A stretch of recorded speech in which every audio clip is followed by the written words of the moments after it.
Coming up on the first Sports Extra of 2016, after a week of sorcery in college basketball, could the UNC men's hoop team overcome some HOKIES POCUS in Blacksburg? Last time you saw us, football was a one-loss powerhouse heading into the ACC championship. After 2 bitter losses, the Heels are looking ahead to a promising year. And unlike Duke, Carolina tennis took the court despite the winter storm hitting Chapel Hill. We promise you these matches aren't fixed. All that and more, Sports Extra starts right now. From the University of North Carolina School of Media and Journalism, covering the full range of Tar Heel athletics, this is Sports Extra.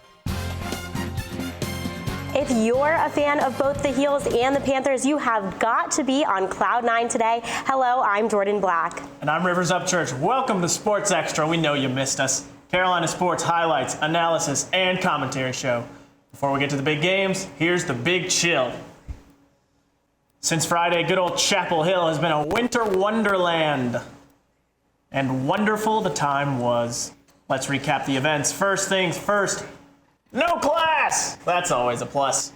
We had a couple of games canceled, but some students picked up the slack. Yeah, you go, dude, in only a t-shirt. Hope Campus Health takes real good care of your pneumonia.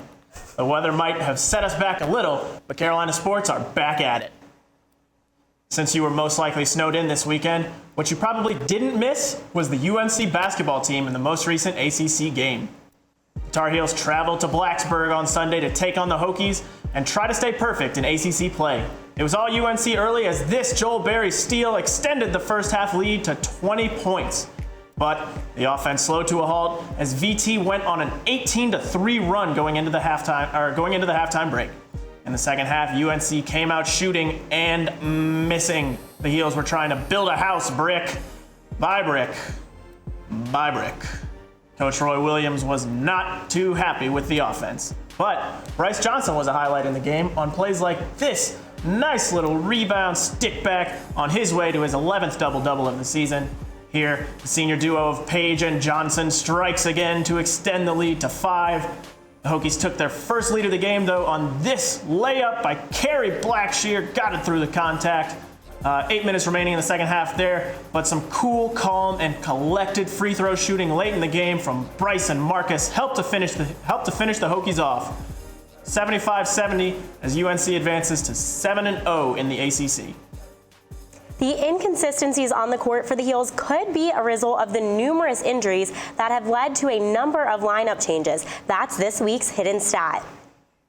Marcus Page, Bryce Johnson, Kennedy Meeks, Justin Jackson, and Joel Berry have played only 6 of the 20 games this season as a starting unit. Together, they're 5-1. The Heels are averaging 87 points per game with other starting lineups, but are scoring almost 5 points less with the current starters. Analysts join us now to break down the top 8 guys on this year's team. Thank you, Jordan. We want to make sure this is clear. This is the top 8 guys right now on the team. So maybe some surprises. Let's kick things off with a very consistent guy. Number 8, Joel James. Now, with Joel James, you know exactly what you're going to get. A big guy to fill in the paint. He's going to be a defensive presence. He was a surprise starter when Kennedy Meeks was hurt. He filled in really well, though, especially in Georgia Tech. He had a flourish game, 11 points on 5 of 6 shooting with 5 rebounds.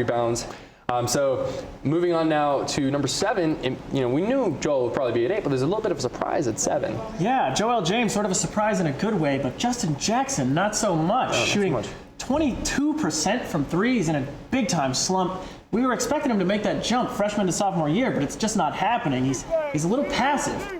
Yeah, so a guy who's not been passive, really, he's just a high motor, energy, always going guy, is Nate Britt at number 6. Every good team needs a scrapper. That's what Nate Britt does well. The stats don't tell the whole story about Nate, but he's a spark plug. He comes in off the bench.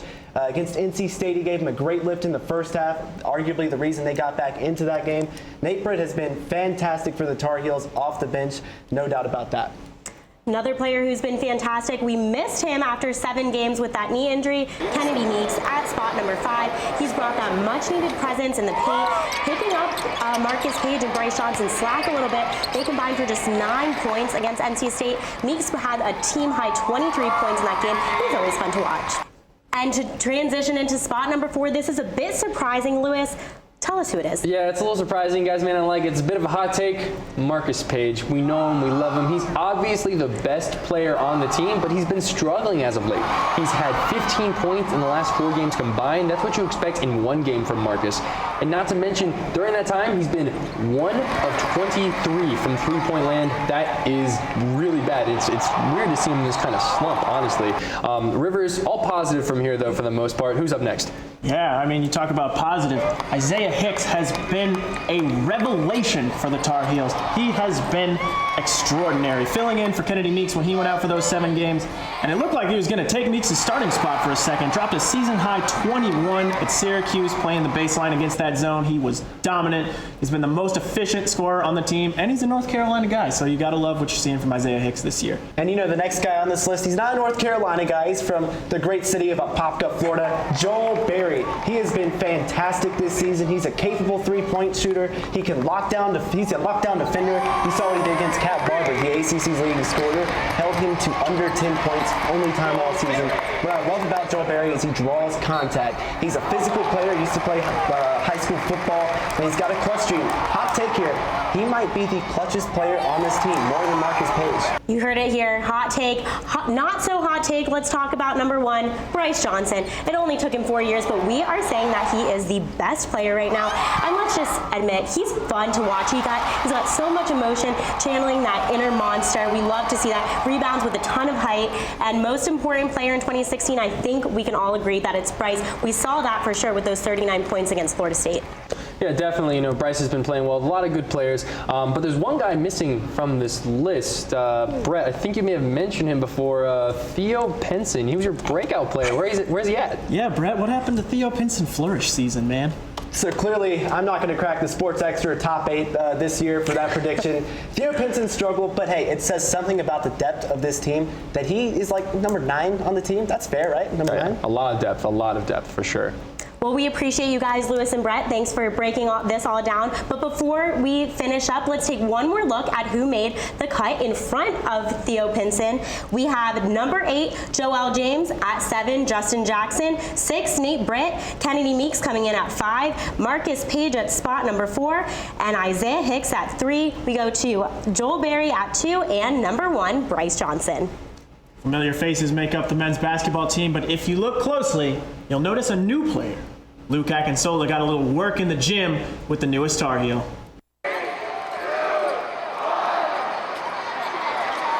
Toby Egbuna was the last player added to UNC's roster. He was told that his junior year on JV would be his last season playing organized basketball. But he stayed in shape during the summer, and it paid off. I kept lifting and running and playing basketball, just one, because I like it, and then 2, because just in case there was like a slight chance that I would be able to get on the team. But honestly, no, I did not ever foresee myself being in this opportunity. Egbuna was surprised when he realized the expectations are the same, regardless of how much playing time a player might get. They coach me the same way they coach Bryce, and they coach Spencer the same way they coach Theo. I was curious to see if Roy has been working with Egbuna on his jumper, so I put it to test.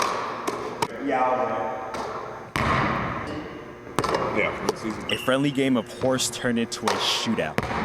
Who says big man can't shoot? And his feelings about how far basketball has brought him? Honestly, I think I've gotten just about everything I wanted to get out of basketball. I realize I'm not going to the NBA. And I realized that a lot of guys I'm playing with actually are going to go to the NBA. So it's awesome just to be able to compete with these guys every day. And 40 years down the road, I'll be able to say that, yeah, I played with Justin Jackson, or yeah, I played with Bryce Johnson, guys that made it to NBA and were successful there. Now he can add beating a washed-up pickup basketball all-star in a game of horse to his impressive resume. In Chapel Hill, I'm Luke Akinsola, reporting. Egbuna plans to work as a management consultant for Accenture PLC in Boston once he graduates. Student-athlete personified. The Tar Heel women's basketball team braved the icy conditions to travel the 8 miles up Tobacco Road to take on Duke on Sunday. Some Tar Heel fans made the trip, and their team didn't disappoint in the first half. Carolina was offensively efficient early on.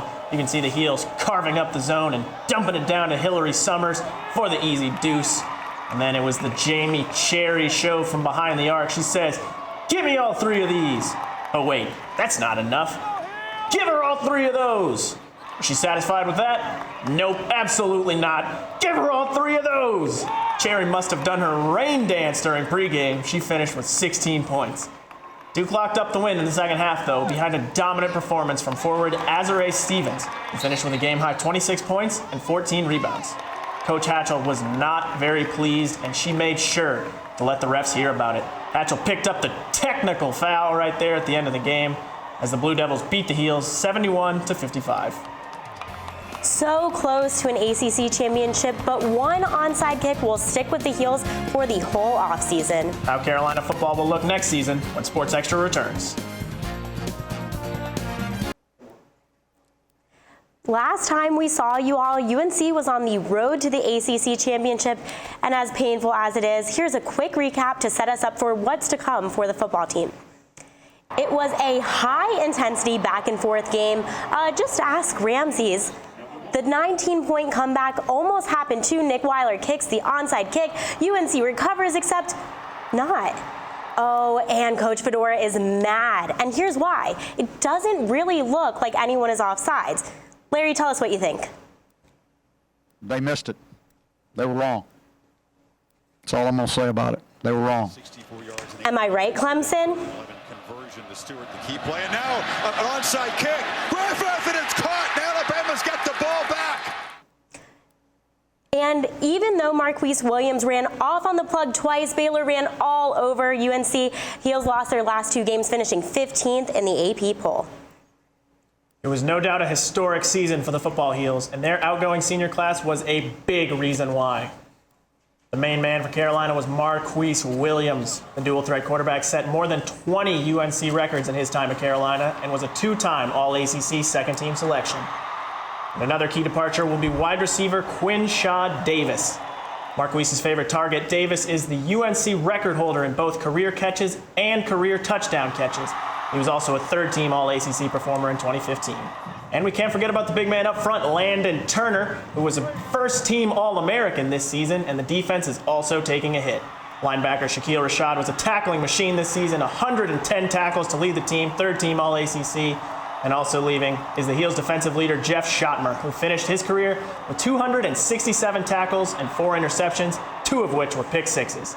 Altogether, these players accounted for 130 touchdowns, 13,037 yards, 422 tackles, and 8 interceptions during their time at UNC. Those are some important players who are leaving this year, taking with them both talent and experience. But there's no reason for Tar Heel fans to fret, as the 2016-2017 squad will feature a number of familiar faces. Redshirt sophomore Mitch Trubisky will take over at the QB position to replace the record-setting Marquise Williams. Good news, fans, is that Trubisky can score through the air and on the ground and already has 10 career touchdowns. Next is bright spot running back Elijah Hood. The sophomore accounted for 17 touchdowns in 2015 and should see even more carries next year. And of course, speedy Ryan Switzer will return to wide receiver and punt returner for UNC. Switzer led the Heels with 697 receiving yards in 2015. Finally, the return of defensive coordinator Gene Chizik might be the most important one, as Chizik transformed a defense that allowed 39 points per game in 2014 to a unit that gave up a little more than 24 per game this past season.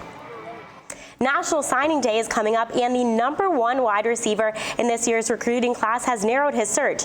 Tampa native Nate Craig Myers is now between just UNC and Auburn and will make his final decision on February 3rd.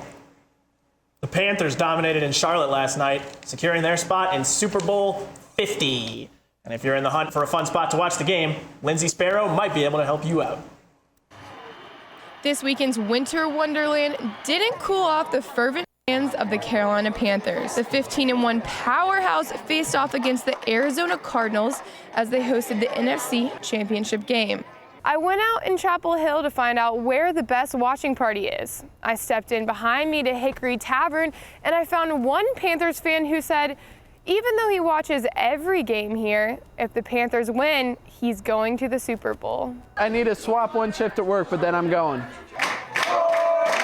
Graydon Goodman and fellow Carolina fans try to raise the tavern's already noisy atmosphere every time the Panthers score. And Goodman said there are a few other things his crew does as a ritual, but... Well, some of the things I can't talk about on camera that we do to get ready for the game. He also says his poncho, jersey, gloves, and hat are normal game day attire. Summertime I have Panthers flip-flops, but it's snowy out, so I wore my boots. Right behind this loud crew, I spotted a different kind of football supporter. And much like this disappointed Patriots fan, UNC student Corey Venable doesn't mind dodging the game day crowd and enjoying the comfort of his own couch. Usually lately, we've been watching it at our fraternity house. You know, we set up stadium seating, and everyone packs in, and all the couches and everything, so it's a good time. Even though I met several Panthers fans out on the town, Venable knows staying in doesn't make him any less loyal. I mean, every Panthers fan who's a true Panthers fan is a Panthers fan since birth, so. The Panthers will take on the Denver Broncos on February 7th for the Super Bowl 50 title. Area fans are ready. In Chapel Hill, I'm Lindsay Sparrow reporting. With the Panthers in the big game, you can bet there will be a lot of Super Bowl watch parties going on in our area. That's right, and come February 7th, another UNC football alum will be a Super Bowl champion. Trey Boston of the Panthers and Sylvester Williams of the Broncos will represent the Tar Heels in Super Bowl 50. Boston got plenty of attention last night, recovering one fumble and grabbing an interception in the Panthers' rout of the Cardinals. This is Williams' second Super Bowl appearance with the Broncos. We don't know how many Carolina Weekend Sports Extra alum will travel to Santa Clara, but there sure were a lot of them at the NFC Championship game. Take a look at Mark Oleszczak and Carly Swanson, quite the good-looking couple and recently engaged. And there on the left is Chris Neal having a good time with his buddies and his new friend too, Sir Purr on the moped. Next we have Frances Ralston clearly enjoying the win with her fam. And finally, Joelle Kaplan and Justin Page rocking their Panther beanies with pride. Another match made right here in our newsroom. Well, to be honest, there's no chance of our Gage Tillotson ever playing in a Super Bowl, but he's talented in a lot of other ways. And we go to him live now at Fetzer Field. Gage, lots of Heels moving on to the next level. Right you are, Rivers. Go Heels, Pro Heels. The 2016 MLS draft sees 3 Tar Heels taken in the first round, with 2 of them being drafted in the top 10, a first for UNC men's soccer. Omar Holness was selected 5th overall by Real Salt Lake. The Jamaican midfielder will join 3 other former Tar Heels in Salt Lake, including recent UNC standout Boyd Okwonu. The New England Revolution used the 10th overall pick to take defender Jordan McCreary. He'll join a Revolution team that finished 5th in the Eastern Conference standings in 2015. Finally, Jonathan Campbell was selected 12th overall by the Chicago Fire. The defender from Greensboro could see playing time soon, as the Fire finished last in the Eastern Conference standings. Now, moving on to our women wearing Carolina blue, 4 UNC soccer players went in the first 3 rounds of the National Women's Soccer League draft. Defending champion FC Kansas City picked Katie Bowen at 16th overall. She went to the 2012 London Olympics and the 2015 FIFA World Cup, where she represented New Zealand. Paige Nielsen went 25th overall by Seattle Reign FC. Although playing as a defender at Carolina, Nielsen finished her career here with 13 goals. Alexa Newfield was selected 28th, joining Bowen in Kansas City. Newfield led this year's team in scoring. And drafted 30th, Summer Green joins Nielsen in Seattle. She accumulated an impressive 73 points throughout her career at Carolina, and she's also the youngest draftee at 20 years old. So guys, if you go just about anywhere in the country to watch a pro soccer match, you're likely to run into a Tar Heel alum or 2. Rivers? Gage Tillotson live at Fetzer Field. Thanks, Gage. Continuing the trend of Carolina athletes going pro, add 4 players from the men's lacrosse team. Evan Connell is staying in the state. He was selected 54th to the Charlotte Hounds, and Zach Powers, drafted 50th to the Ohio Machine, is returning to his hometown of Columbus. There's also Jake Mathai, who was taken with the 41st pick to the Boston Cannons, and Steve Pontrello, who was the first Tar Heel chosen. He was the 25th pick and is going to the Florida Launch. Hey, Indiana, who's your daddy? I think I know the answer. We'll show you who's boss next on Sports Extra. The 10th-ranked UNC men's tennis team down visiting Indiana 4-1 Saturday morning as the Heels open play in the ITA kickoff weekend. Braden Schnurr and Jack Murray were straight aces in the first match, grabbing a point each for the Heels. Sophomore Robert Kelly was the real star. Kelly paced the team in singles using a powerful serve to defeat Indiana junior Matt McCoy in straight sets, 6-1 and 6-4. Kelly also won his doubles match handily, and the Tar Heels improved their record to 3-0. Moving on to the second match of the weekend, the Tar Heels advanced to 4-0 with a win against NC State on Sunday. The doubles team of junior Ronnie Schneider and freshman Blaine Boyden clinched their doubles match with a 6-4 win. Carolina's top singles player, junior Braden Schnurr, had a good showing in his tough loss to a state opponent. Senior Brett Clark and sophomore Robert Kelly shut out State with a 6-0 doubles victory. Clark also won his singles match in straight sets. The Tar Heels' next match is Saturday at home against Illinois. Although the cross season hasn't officially started yet, the Tar Heels men's team could not wait to get out on the field. The scrimmage was originally scheduled for this weekend, but after snowfall early Saturday, officials moved the game to today. UNC took on High Point University this morning at the crack of dawn. Even though it was early and not to mention freezing, the team brought its A game, winning by a final score of 23-7. Based on a score like that, it looks like we can expect a lot from the team this spring. The snow coming down on campus didn't make the UNC track team go slow at the Tobacco Road multi-meet Friday and Saturday. Emily Godwin set a personal record in the pentathlon and finished second overall. The highlight, her high jump lifetime best, get this, 5 feet 9 inches. And senior Tori Kemp finished third. The Heels will head to Virginia Tech next week for the Dog Hale invite leading up to the ACC tournament. Let's get physical. It might be cold outside, but the SRC sure is on fire. We show you how fitness classes can actually help you keep those New Year's resolutions next on Sports Extra. Many New Year's resolutions involve hitting the gym, but as January comes to a close, students look for a little extra push to keep them going. And some have found it in group fitness classes. Aaron Wygant reports. Group fitness instructors do more than teach kickboxing and ab exercises. They're a source of motivation and support for gym goers, and maybe none more so than Susanna Trotter. Once the warm-up starts, I just switch into a mode where until that cool-down song starts, I'm not gonna back off. I'm gonna be 120%. But fitness hasn't always been a big part of her life. She struggled with eating disorders throughout much of high school and her freshman and sophomore years at Carolina. I kind of got obsessed and it took a bad turn, and I was just constantly thinking about eating and working out. Trotter sought help through campus health and therapy sessions, but it wasn't until she got involved with group fitness classes that her perspective changed. I definitely tried to focus on the healthy aspect of it and not just the numbers. This philosophy has helped many of her students, including junior Rachel Bonesteel, who started taking Trotter's classes this semester. Her workouts are different message, and even though a lot of times I feel like I want to die or I can't get through it, she always makes me feel like I'm doing better than I did last week. That's because she focuses on her language. Less about the way you look or the calories burned, and more about the strength, the power, the fun that you're having working out. And that fun is apparent in all of her classes, between the combinations she forms. I try to make one-on-one connections with people, really get to know their names so I can call them out in a nice way.